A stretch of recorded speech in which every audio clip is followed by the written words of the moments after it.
I position the last cheese marker exactly 1 inch from the edge of the marble serving board, stepping back to assess my work. Perfect. The hand-lettered cards identify each cheese variety: the sharp Wisconsin cheddar, the creamy brie, the robust manchego from Spain. Crystal glasses stand at attention along the sideboard, catching afternoon light from the windows overlooking the San Diego coastline. Rusty, Maplano countersurfing. I call out, spotting Rusty's golden retriever nose inching toward the antipasto platter. Both dogs retreat, their festive red bandanas announcing the special occasion as clearly as my painstaking preparations. Rusty settles at my feet with a dramatic sigh while Maple circles 3 times before curling into her custom dog bed in the corner. I smooth my hands over the tablecloth, adjusting the centerpiece of late autumn flowers. Everything must be flawless. My condo isn't large, but I've designed each inch with intention: warm wood tones, soft textiles, and touches of coral and turquoise that bring the ocean inside. The doorbell chimes and my stomach tightens. I straighten my shoulders, paste on a smile, and open the door. "Claire, look at this place." Paige sweeps in, designer purse swinging from her arm, her eyes scanning my living room like she's conducting an inspection. "Tom, boys, come in, come in." Her husband nods, offering a bottle of wine and a tight smile. My nephews, Mason and Jacob, dash past me toward the dogs. "Be gentle with Aunt Claire's furry children," Paige announces, her voice dripping with sweetness that doesn't quite reach her eyes. This is basically her empty nest after all. I accept the wine, forcing my smile to remain steady. "Thanks for coming. Traffic okay?"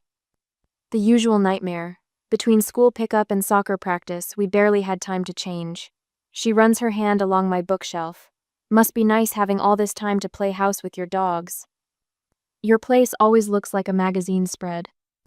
The boys are already on the floor, Maple cautiously accepting their attention while Rusty performs his repertoire of tricks for an audience. "Down, Rusty," I say gently. "Boys, would you like some lemonade? I made it fresh this morning." "Of course you did," Paige murmurs. She turns to her husband.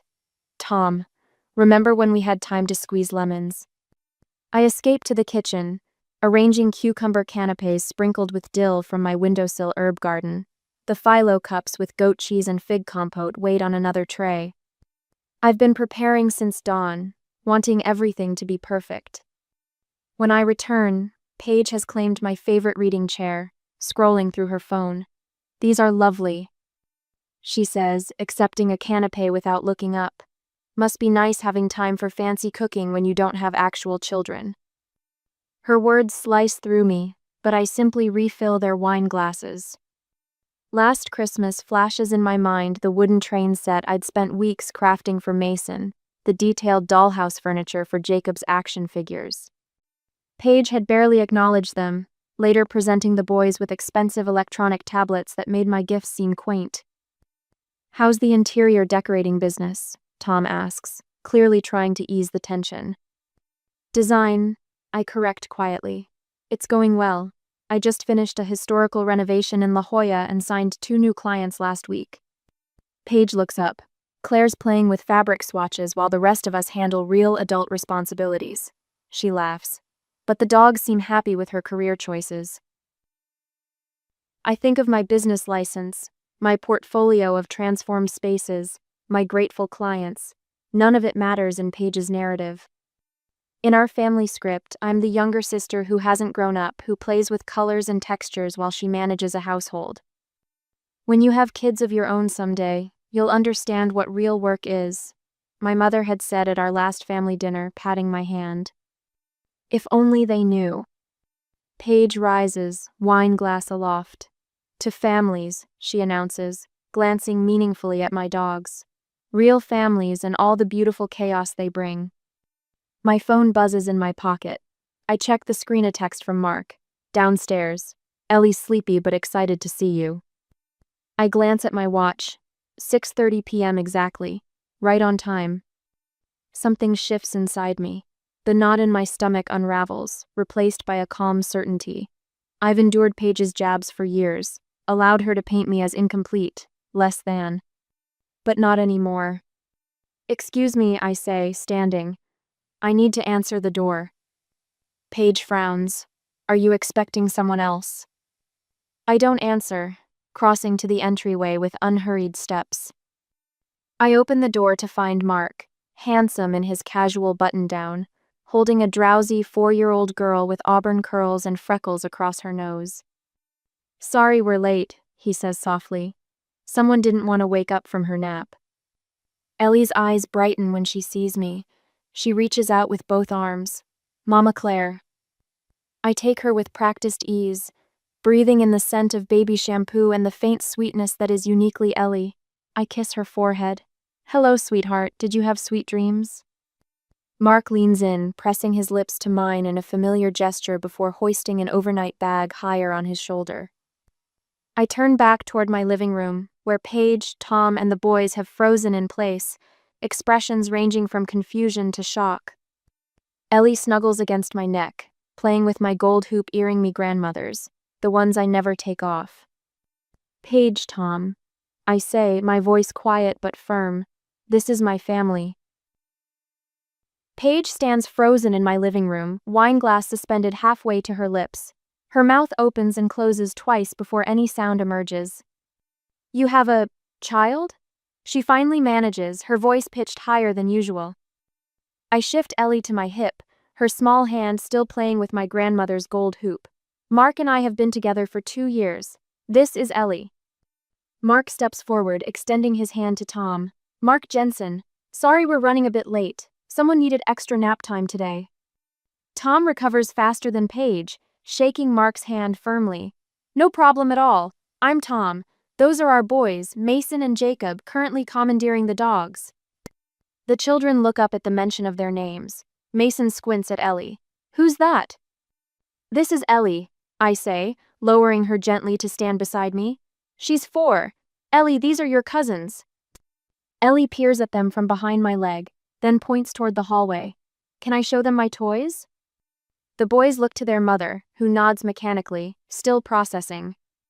I catch the moment her eyes register the casual way Mark moves through my space, setting down Ellie's bag and pouring himself a glass of wine without asking where anything is kept. Your toys are in the chest in your room, sweetheart. I tell Ellie, and all 3 children disappear down the hallway. Rusty and Maple trail after them, toenails clicking on the hardwood. Mark hands me a glass of wine and leans against the kitchen counter. The Barton proposal went well. They loved your concept for the sustainable materials in the nursery. That's great, I reply, unable to keep the smile from my face despite the tension hovering in the room. I thought they might balk at the reclaimed wood pricing. Tom clears his throat. You work together? Not officially, Mark answers. I run Jensen Builders. We sometimes collaborate on projects. That's actually how we met. I remember that first meeting with Crystal Clarity, the green design seminar where he challenged my suggestion about bamboo flooring. I'd called him short-sighted, he'd called me impractical. Our debate carried over to coffee, then dinner, our arguments softening to discussion as night fell. Claire, can I speak with you in the kitchen? Paige's voice cuts through my memory, her smile tight as she sets down her glass. I follow her, feeling Mark's supportive gaze on my back. The moment we're alone, Paige rounds on me. 2 years? You've been seeing Summon Arising his child for 2 years without telling us? How could you keep this secret? I measure my response carefully, my hands steady as I arrange another tray of appetizers. Every time we talk, you make it clear my life doesn't measure up. My career is playing with fabric swatches. My home is an empty nest. My dogs are poor substitutes for real children. Her face flushes. I never said. Last Thanksgiving you told Mom I was avoiding real responsibility. At Christmas you asked if I was ever going to grow up and start a family. 3 months ago, you suggested I was too selfish to be a mother. Each example lands between us like stones dropped in still water, creating ripples Paige can't deny. I'm surprised by my own calm as years of stored hurt finally find voice. Mark's ex-wife left when Ellie was 18 months old. I continue, arranging stuffed mushrooms on a platter. His former in-laws blamed him entirely, said he worked too much, wasn't attentive enough. When we started dating, he was still raw from that judgment. Paige leans against the counter, deflating slightly. So you, what? Decided we'd judge you too? You had already judged me. We wanted to build our relationship without an audience scoring our every move. In our earliest days, I'd asked Mark if I was strong enough for this, stepping into a ready-made family, learning to love a child who might one day reject me. We'd agreed to establish our bonds privately first, creating Sunday pancake traditions, bedtime story rituals, and weekend park adventures away from external opinions. I don't need your approval to be happy, Paige. Her eyes widen at this simple truth. I watch something shift in her expression as the perfect family narrative she's constructed begins to crack. From down the hall, children's laughter filters through the condo. We return to the living room just as Ellie leads her cousins back, clutching a wooden train engine. This is my room for sometimes, she explains to the boys, pointing toward the hallway. And that's my picture on the fridge. And those are my books next to Maple's bed. Mason looks impressed. You have your own room? Cool. I catch Tom raising his eyebrows at Mark, who nods with a small smile. Your sister has excellent taste, Mark tells Tom quietly, though I overhear. I'm planning to make it official soon. His hand pats his jacket pocket meaningfully. Tom's surprise gives way to a genuine smile as he lifts his glass in silent acknowledgement. I retrieve my leather-bound photo album from the bookshelf, the one Paige has never asked to see. Inside, Ellie's preschool graduation with me kneeling beside her, holding a bouquet of dandelions. The three of us at the pumpkin patch last fall, faces painted like cats. Christmas morning with Ellie in my lap, both of us in matching pajamas, tearing open gifts while Mark captures our joy on camera. A complete family life, hidden in plain sight. Paige flips through the pages slowly, her fingers tracing over images of birthday parties, zoo trips, and beach picnics, moments where I appear completely at home as Ellie's Mama Claire. I had no idea, she whispers, more to herself than to me. The discomfort in her eyes reveals the truth. She'd been so certain of my inadequacy that she never considered I might have built something beautiful without her knowledge or approval. Ellie returns to my side, leaning against my leg. Can we have pancakes tomorrow? Absolutely, I answer, stroking her auburn curls. With blueberry faces, just how you like them. And can Rusty and Maple sleep in my room? We'll see, Mark answers, exchanging a knowing look with me over her head. It's our silent communication, the language of co-parents who navigate these small negotiations daily. Paige watches this exchange, witnessing the depth of what she's missed. 2 months later, Mason's birthday unfolds across Paige's backyard like a magazine spread. Streamers dance from pergola beams, balloons cluster in perfect bouquets, and a superhero cake stands sentinel over wrapped gifts. I adjust the handcrafted wooden puzzle set under my arm, reclaimed maple with hand-painted pieces that took 3 weekends to perfect. Claire! Paige waves from beside the grill, her smile wider than usual. You're just in time. The kids are about to start the scavenger hunt. Her voice carries the strained brightness of someone working very hard at something new. The month since my revelation has transformed our interactions into careful choreography. Paige's previous certainties replaced with tentative steps around my suddenly visible life. I thread through clusters of neighborhood families toward her. The yard looks fantastic. Thanks. Nothing compared to what you could do, I'm sure. Paige smooths her apron. Mason's been talking about seeing his Auntie Claire all morning. The forced casualness hangs between us. I set the gift on the designated table, noticing how she follows the movement with curious eyes. Did you make that? She touches the corner of the reclaimed wood box. Yes, sustainable materials from that colonial restoration in La Jolla. My father appears, clapping a hand on my shoulder. There's my designer girl. Show me those new pictures of Ellie you mentioned. The request stuns me. For years, my parents greeted me with questions about business licenses, health insurance, retirement plans, never with eager interest in my personal life. Now my phone becomes a portal to their granddaughter, with Dad swiping through beach photos and baking disasters with unabashed delight. Look at her freckles, Catherine. He waves my mother over. She has Claire's exact expressions. Mom peers at a photo of Ellie covered in flour. She's certainly spirited. Are you sure you're ready for this responsibility, honey? Children need stability. And there it is, the familiar undercurrent. The words hit their target with precision. Ellie has plenty of stability, I answer, voice level. Mark and I have been in her life consistently for 2 years now. Of course. Mom retreats slightly. I just meant that when relationships are new. 2 years isn't new, Mom. Dad jumps in. Your mother only worries because we care. What happens if you two break up? You're not legally anything to that child. Their concern might seem reasonable to outsiders, but the subtext reads clearly. Unlike Paige's traditional family, mine remains suspect-tenuous, experimental, unproven. I'm saved by Mason's arrival, superhero cape fluttering as he wraps himself around my legs. Aunt Claire, did you bring Rusty and Maple? Not today, buddy. They're having a playdate with their dog friends. Like my playdate. He beams, then whispers conspiratorially, Did you bring me something special? I ruffle his hair. Maybe a puzzle that nobody else in the world has. His eyes widen before he dashes off to investigate the gift table. I check my phonia message from Mark. Ellie just woke up. We'll be there in 20. She insists on wearing the dress. I smile, tucking the phone away as a familiar voice calls my name. Lisa, my closest friend since college, approaches with her husband Ryan. There she is! Lisa hugs me tightly.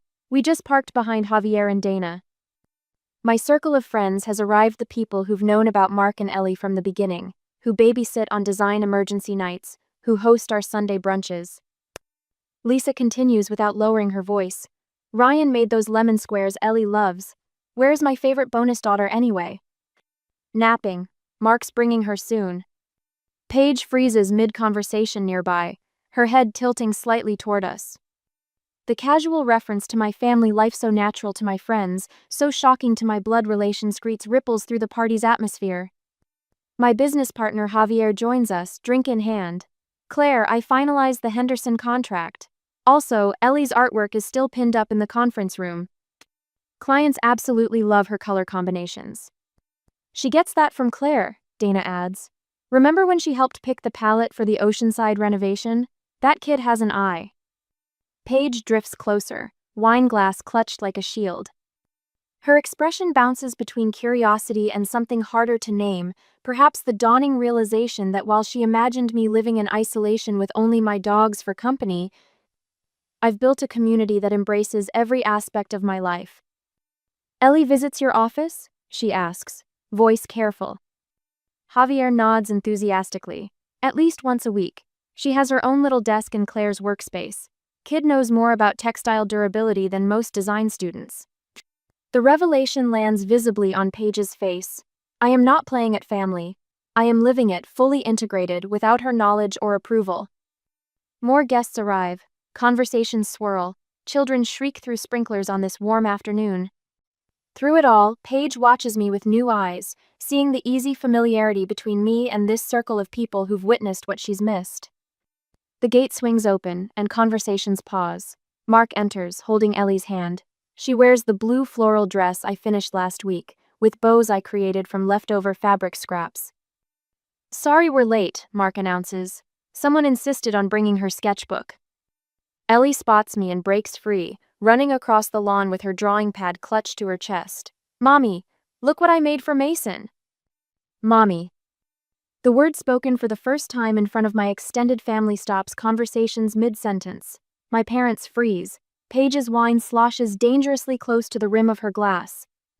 But I see only Ellie, her copper curls bouncing as she reaches me. I kneel to accept both her hug and the colorful drawing of what appears to be Mason surrounded by superheroes. It's beautiful, sweetheart. Mason will love it. Mark crosses the lawn, something unreadable in his expression. He kneels beside us, one hand reaching for mine while the other steadies himself on the grass. I had a whole speech planned, he says quietly, but seeing you two together just now. From his pocket, he pulls a small velvet box, opening it to reveal a vintage sapphire ring, sunlight catching the deep blue stones surrounded by tiny diamonds. Claire Patterson, will you marry us? Tears blur my vision. Through them, I see my carefully compartmentalized worlds finally, completely merging. Yes, I whisper through happy tears. Yes, to both of you. Applause erupts, led by my friends who've waited for this moment. Ellie jumps up and down shouting, She said yes, Mommy said yes. Through the crowd's celebration, I glimpse Paige. Her face reflects a complicated battle, genuine happiness warring with the disorientation of seeing her narrative about me completely upended. She raises her glass slightly, a silent acknowledgement. My parents converge on Mark, my father clasping his hand while my mother examines the ring. It's beautiful, she admits. Family heirloom? My grandmother's, Mark confirms. She always said it would find the right hand eventually. Mason and Jacob push through adult legs, excited by the commotion without fully understanding it. Does this mean Ellie's our cousin now? Jacob asks. Almost, I answer, watching new connections form in real time. As the party reorganizes around this unexpected moment, Ellie tugs my hand. Can we give Rusty and Maple treats when we get home? They should celebrate too. Absolutely. I promise, watching as my worlds merge completely. Our whole family should celebrate together. A week later, the doorbell rings at 8:30 on a Tuesday morning. I freeze, coffee mug halfway to my lips, Rusty and Maple already racing toward the entryway with excited barks. No one visits this early without calling first. I peer through the peephole. Paige stands on my doorstep, hands clutching her purse strap, eyes fixed on her shoes. She looks smaller somehow, without her usual ramrod posture. Coming, I call, setting my mug down and smoothing my cotton lounge pants. When I open the door, Paige lifts her head. The mascara smudges under her eyes tell me everything I need to know. Can I come in? Her voice cracks on the last word. I step aside without comment. Rusty sniffs her hand while Maple hangs back, tail wagging cautiously. Paige doesn't even acknowledge them, the first sign something is truly wrong. She walks directly to my kitchen island and stands rigidly beside a bar stool. You probably don't want to hear from me after what happened at Mason's party. I pour a second mug of coffee and slide it toward her. Yet here you are. She takes the mug but doesn't drink. I saw a therapist last week. The words hang between us. In our family, therapy was always for other people, those who couldn't handle their problems properly. I wait, giving her space to continue. After Jacob was born, I couldn't. Her fingers tremble against the ceramic. The doctor called it postpartum depression, but Mom said I just needed to try harder. So I did. Understanding washes over me. The hyper-competitive parenting, the constant social media posts of perfect family moments, the relentless criticism of my choices. I've been so angry watching you build this life that looks so peaceful. She glances around my kitchen, taking in the herbs growing in terracotta pots. The dog toys tucked neatly in a basket. I thought you were cheating somehow, taking shortcuts. Paige. No, let me finish. She squares her shoulders. Every time I criticized your playing house, I was really terrified that you'd figured out something I couldn't. And then when Mark and Ellie showed up, you had this whole beautiful family I knew nothing about. A family that looks happier than mine despite my exhausting efforts to make everything perfect. Tears spill down her cheeks. The therapist says I've been projecting my insecurities onto you for years. I reach for a napkin and hand it to her, our fingers brushing. I'm sorry you've been struggling. Don't apologize to me. She wipes roughly at her eyes. I've been horrible to you. The kitchen falls silent except for Maple's nails clicking on the tile as she settles under the table. I consider my sister really see her perhaps for the first time in years. I won't pretend your words didn't hurt, I say finally, but I understand them better now. Paige nods, a small release of tension visible in her shoulders. So, when's the wedding? 3 weeks from Saturday. Just the backyard at Mom and Dad's. Nothing fancy. Nothing fancy, she repeats with a watery laugh. Says the woman who transformed our cousin's garden shed into a magazine-worthy studio apartment. For once, her words carry no sting, just recognition of my abilities. Mark and I want something simple, for Ellie's sake. Can I help? Paige asks, then rushes on before I can answer. Not take over, just help. Maybe the flowers? Tom's aunt has that wholesale license. The offer hangs between ostentative, hopeful. That would be nice, I say carefully. Ellie wants wildflowers, nothing too structured. Paige nods, processing information rather than judging it. I can work with that. Later that week, Mark and I spread fabric swatches across my dining table while Ellie arranges and rearranges small ceramic animals on the table edge. What about this for the runners? I hold up a textured linen in soft coral. With these napkins? I pair it with a complementary blue. Mark squints. They match your living room pillows. Good eye. I smile, pleased he's noticed such details. I like design consistency. I like the sparkly one, Ellie announces, pointing to a sequined sample I included as a joke. For the flower girl dress, maybe, Mark suggests, pulling her onto his lap. Speaking of which, we need to get you fitted for your special outfit. Ellie bounces. And Rusty and Maple too, they need wedding clothes. I laugh. Already handled. The tailor is making custom vests that match the table linens. Of course she is, Mark says, his eyes crinkling. He leans over to kiss my temple. The doorbell interrupts our planning session. Ellie runs to answer it with Mark close behind. I hear Paige's voice, followed by the higher pitches of my nephews. We brought cake samples, Mason announces, carrying a white bakery box with exaggerated care. Paige appears in the dining room doorway. Hope we're not interrupting. The boys wanted to help with wedding stuff, and the bakery had a cancellation. I glance at the clock. She's called ahead this time, arriving exactly when she said she would. A small thing, but significant. Perfect timing, I say, clearing fabric samples to make room. We were just discussing the color scheme. Jacob peeks around his mother. Can we play with the dogs? Sure, I say. Their toys are in the basket by the sofa. As the boys dash off with Rusty and Maple at their heels, Paige sets down the cake box. Her eyes take in the wedding plans spread across the table, but instead of the dismissive glance I expect, she studies everything with genuine interest.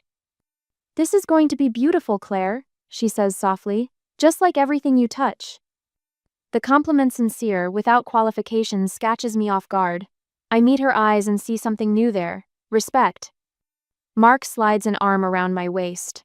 That's what I keep telling her. Paige smiles at him, then back at me. Well, it's about time someone did. The wedding was perfect, small and quiet, with only the people we needed. A year later, the adoption petition feels heavy in my hands. 38 pages of questions about my life, my relationship with Ellie, my fitness to be her mother. I spread the papers across my design table, where client mood boards usually live, and uncap a black pen. You want some coffee? Mark asks, setting a steaming mug beside me. The rich aroma fills the room as morning light streams through the windows. Thanks. I take a sip, welcoming the warmth. Did you finish section 4 last night? He nods, leaning against the table. The financial disclosures. All done. The dogs sense our tension. Rusty places his chin on my knee while Maple circles the table twice before settling at my feet. I scratch behind Rusty's ears, drawing comfort from his steady presence. What if they find something? I whisper, voicing the fear that's been circling my mind like a shark.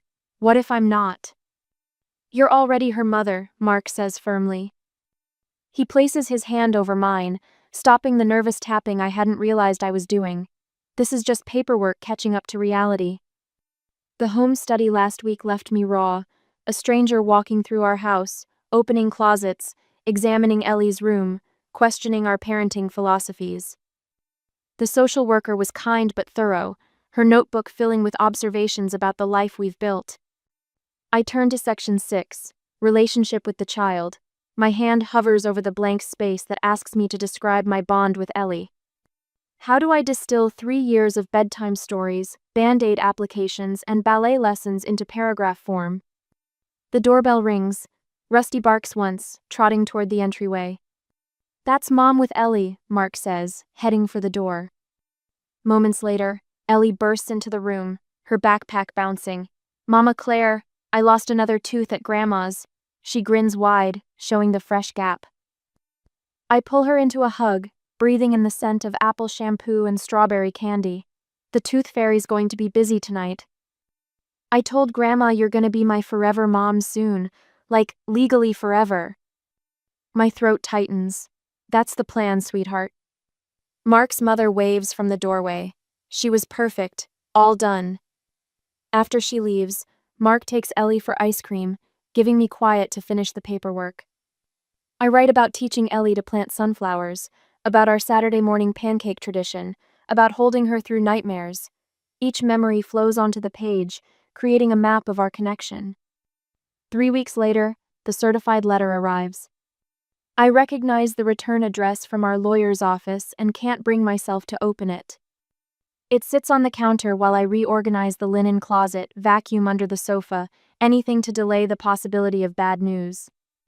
When Mark arrives home, he finds me staring at the unopened envelope. Together, he says, sliding his finger under the flap. His expression shifts as he reads, and my stomach drops. She's asking for visitation rights, he says quietly. Rebecca wants to see Ellie. The room tilts slightly, but she's been gone 4 years, not even a birthday card. Rebecca, Ellie's biological mother, who walked away when Ellie was barely 10 months old. Who signed papers relinquishing her rights but never fully disappeared from our awareness, a shadow presence in photographs Mark keeps for Ellie's sake, in the curve of Ellie's smile. The lawyer says it complicates things but doesn't stop the adoption. Mark explains, reading further. We need to respond within 30 days. That night, after Ellie's asleep, I sit on our patio, wrapped in a blanket despite the mild evening. The adoption suddenly feels less certain, the future hazier than yesterday. What if she wants to come back? I ask the question that's been burning inside me since afternoon. What if Ellie wants her real mother instead? Mark sits beside me, our shoulders touching. You are her real mother in all the ways that matter. But biology? Biology gave her life. You're giving her a home. His words are a balm, but fear still pulses beneath my skin. We decide to tell Ellie about her mother's contact request, believing honesty is our best path forward. The courthouse looms large 6 weeks later, all stone and echoing hallways. I wear a camel-colored suit, conservative and maternal. Mark holds my hand so tightly I feel each beat of his pulse. Our lawyer meets us at the bench outside courtroom C. Rebecca's here with her attorney, she warns us. Remember, let me do the talking. When I see Rebecca for the first time, the air leaves my lungs. She's thinner than in photos, her hair shorter, but Ellie's eyes look back at me from her face. She nods slightly in our direction. The hearing proceeds with formal questions, statements about Ellie's welfare, discussions of stability and permanence. I answer when addressed, focusing on facts rather than the emotion threatening to overwhelm me. Then the courtroom door opens, and Paige walks in. My sister, whom I hadn't told about today's hearing, slides into a seat in the back row. When the judge asks for additional character witnesses, our lawyer looks surprised as Paige raises her hand. Your Honor, Paige says, standing. I'm Claire's sister. I've watched her become a mother to Ellie, and it's the most natural thing I've ever seen. She describes Easter egg hunts and skinned knees, the way Ellie runs to me first with both triumphs and tears. My sister was born to be Ellie's mother, Paige concludes. Biology can't compete with that kind of love. The judge nods thoughtfully, making notes. When she speaks, her voice is measured. The court finds the petition for adoption to be in the child's best interest. We'll proceed with the next steps toward finalization, with supervised visitation for the biological mother 4 times annually. Outside the courtroom, I find myself face to face with Rebecca. We stand in awkward silence until she speaks. She looks happy, she says simply. You're doing a good job. Before I can respond, she walks away, her attorney trailing behind. Paige approaches, uncharacteristically hesitant. I hope that was okay. I called your lawyer last week. You testified for me, I say, still processing, after everything. She shrugs, looking almost embarrassed. You're a good mother, Claire, better than I gave you credit for. That evening, a text arrives from Paige. Family dinner at our house Saturday to celebrate. I'm cooking. No arguments. Mark reads it over my shoulder and laughs. Is this the same sister who once called our relationship playing house? I show him Paige's follow-up message. P.S. I was wrong about you. I'm sorry. People change, I say, watching Ellie and the dogs sprawled together on the living room floor, working on a puzzle. Families too. The fear that's been my constant companion these past months loosens its grip slightly. Not gone, I doubt it ever will be completely, but manageable now, crowded out by something stronger growing in its place. A year later, I balance a tray of lemonade glasses while navigating through the maze of children playing tag across our backyard. The afternoon sun catches the crystal, sending prisms dancing across the lawn. Aunt Claire, Jacob calls, racing past me with Maple in hot pursuit. Can we have popsicles after? Check with your mom, I answer, setting the tray on the patio table where Paige sits thumbing through fabric swatches for our family vacation rental. The coastal blue would work beautifully with the natural light in that Florida beach house, I suggest, settling beside her. Paige nods, surprisingly receptive. I trust your judgment. Who would have thought we'd be planning vacations together after everything? A year has transformed more than just my body, now round with 7 months of pregnancy. My design business has flourished with the addition of a family-friendly spaces division that attracted a waiting list of clients seeking homes that accommodate both style and small fingerprints. Mark appears through the sliding glass door, balancing a platter of grilled vegetables. His recent promotion to regional director came with a flexible schedule that allows him to handle school pickups 3 days a week. Ladies, he says, bending to kiss the top of my head. The men have conquered fire and produced sustenance. Very caveman of you, Paige teases, comfortable now in our blended circle. Across the yard, Ellie orchestrates an elaborate game with her cousins, her voice clear and confident as she assigns roles. At 5, she carries herself with the assurance of a child who knows she belongs exactly where she is. Mama Claire, she calls, spotting me. I'm showing the boys how to make fairy houses like we do. That's wonderful, sweetheart. I call back, my hand instinctively resting on my belly where her brother kicks in response to her voice. Tom approaches with a stack of plates. How's my nephew doing today? Active, I laugh, practicing for soccer already. Rusty and Maple patrol the perimeter of the yard, their bandanas freshly washed for the occasion. They've adjusted to our expanding household with typical canine flexibility, though Rusty still sleeps pressed against my side of the bed each night. I never thought I'd say this, Paige murmurs, watching our children play together. But I've learned more about motherhood from watching you this past year than from all my parenting books. The admission catches me off guard. I reach for her hand, squeezing gently.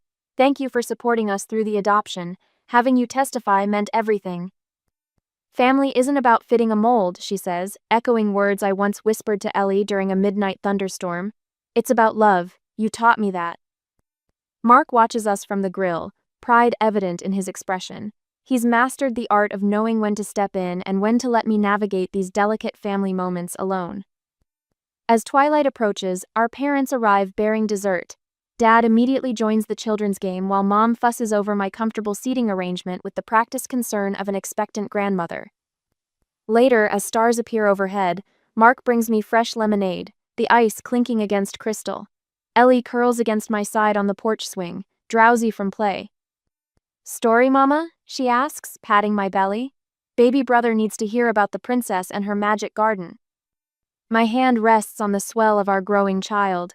In the distance, I can see the silhouettes of our extended family against the warm light spilling from our kitchen window. The home I've created extends beyond these walls, beyond conventional definitions. This is exactly the life I always wanted, I tell Mark softly. His fingers intertwine with mine. We built it together, one brick at a time. Like any garden worth tending, our family continues to grow in unexpected, beautiful ways.